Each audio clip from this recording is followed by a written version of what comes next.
바벨론의 포로로 끌려간 예루살렘 사람들의 후손인 느헤미야는 바사 페르시아 제국에서 황제를 바로 곁에서 모시는 중요한 관직에 오른 인물이다. 그럼에도 그에게는 유대인의 피가 흘렀고 예루살렘을 향한 열정이 한순간도 가슴에서 떠나지 않았다. 비록 제국의 수도에서 유능한 관리로 있지만 예루살렘이라는 소리만 들어도 눈시울이 붉어지는 천상 유대인이었다. 그는 기도의 인물이었다. 느헤미야서의 도입부에서부터 그가 기도하는 사람이라는 것이 잘 나타나 있다.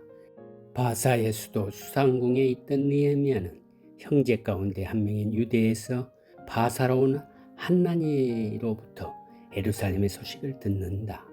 한나니는 유다를 정복한 바벨론인으로부터 추방을 면해 예루살렘에 남아있는 자들이 당하는 고통을 전해주었다. 또한 허물어지고 불탄 예루살렘과 성문에 대한 이야기를 해줬다.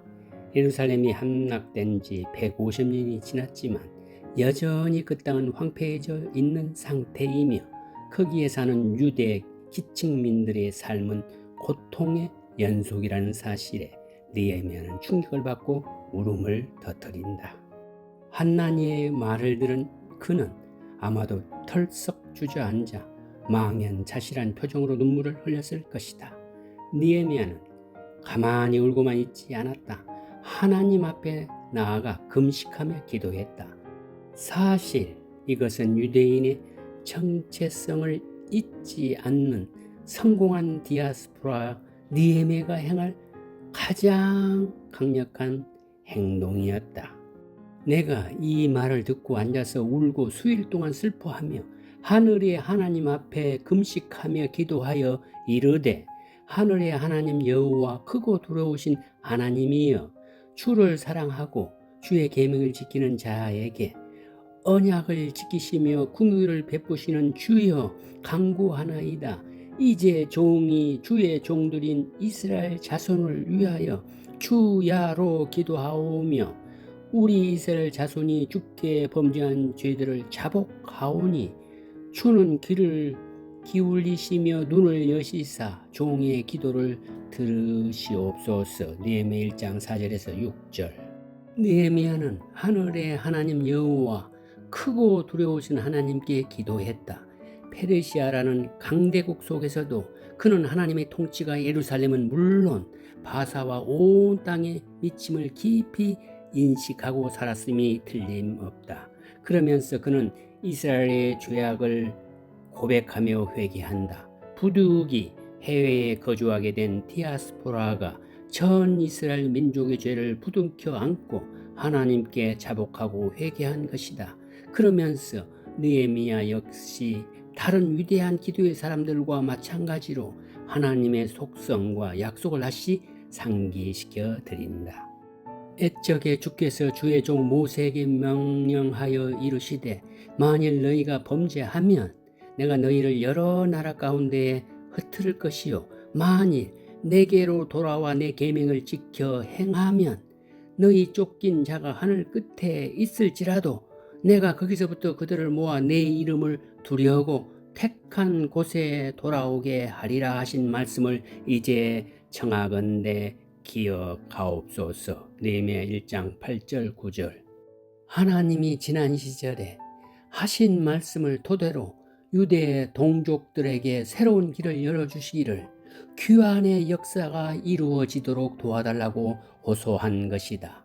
그는 지금 고통과 조롱 속에서 살고 있는 유대인들이 일찍이 큰 권능과 강한 손으로 구속하신 주의 종들이요 주의 백성이라는 사실을 강조했다. 힘없이 하나님께서 과거에 행하신 일들과 약속들을 상기시키면서 느헤미야는 하나님께 자신과 유대 공동체원들의 기도를 들어달라고 호소한다.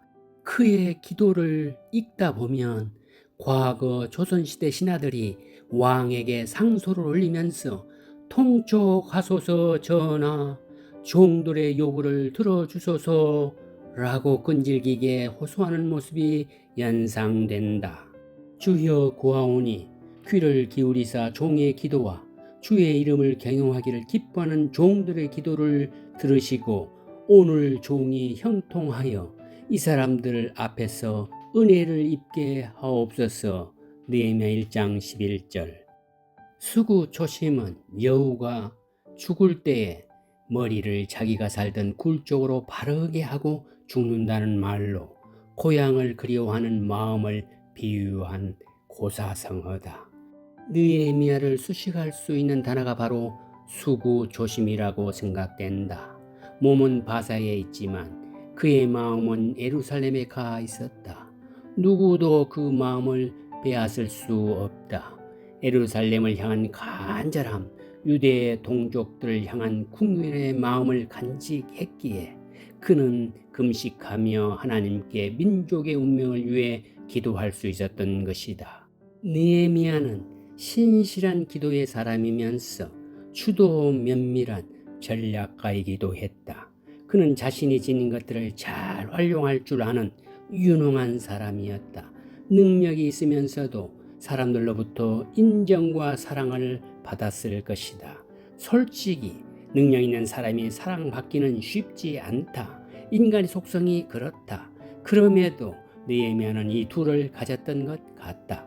그렇지 않았다면 그가 왕의 절대 신뢰가 없으면 불가능한 술관원이 될 수 없었을 것이다.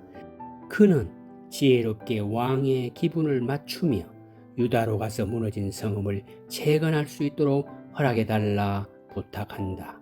결국 그는 왕의 윤호를 받았다.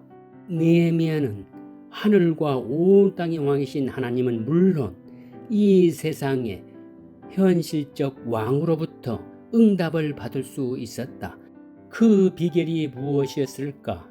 그의 겸손과 능력, 추도 면밀함은 모두 기도의 결과라고 여겨진다. 세상의 지혜와 처세술로만은 한계가 있다. 금방 바닥이 드러난다. 그러나 깊은 묵상과 진정성 있는 기도를 통한 지혜와 전략은 하늘과 땅의 통치자의 마음을 움직이게 한다.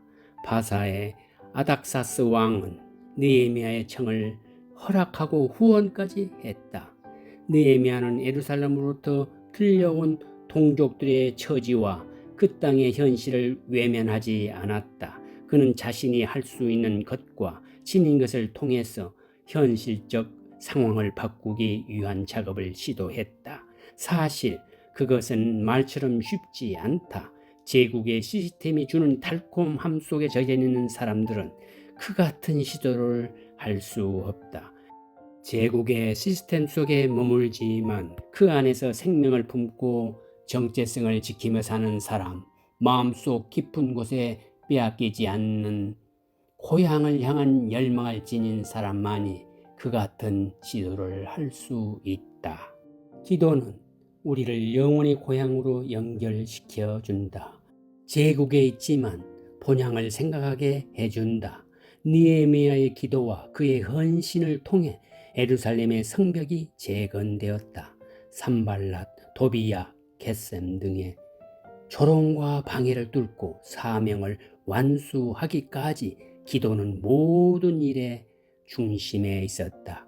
미국에 사는 한인 디아스포라로서 나도 느헤미야와 같은 마음을 품고 기도한다. 나 역시 수구조심의 마음이 있다. 몸은 로스앤젤레스에 있지만 내 마음은 늘 조국 한국에 가 있다. 어린 시절 고향의 모습과 연세대 백양로 캠퍼스는 내 마음속에 사라지지 않는다.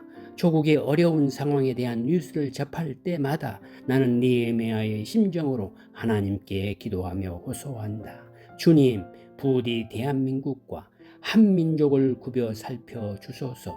그들은 모두 주의 종이며 주의 백성입니다. 지난날 한국 크리스찬들이 흘렸던 피와 땀과 눈물을 기억해 주소서. 그 땅 고쳐 주소서. 우리 모두 느헤미야처럼 기도할 수 있다. 전 세계에 흩어진 750만 명의 한인 디아스포라가 느헤미야처럼 조국을 생각하며 하나님께 기도하기를 소망한다. 조국의 크리스찬들도 한인 디아스포라들을 위해 기도해 주시기 바란다. 하늘의 하나님 여호와, 크고 두려우신 하나님이 내 조국 대한민국을 지켜주시기를 오늘도 기도한다.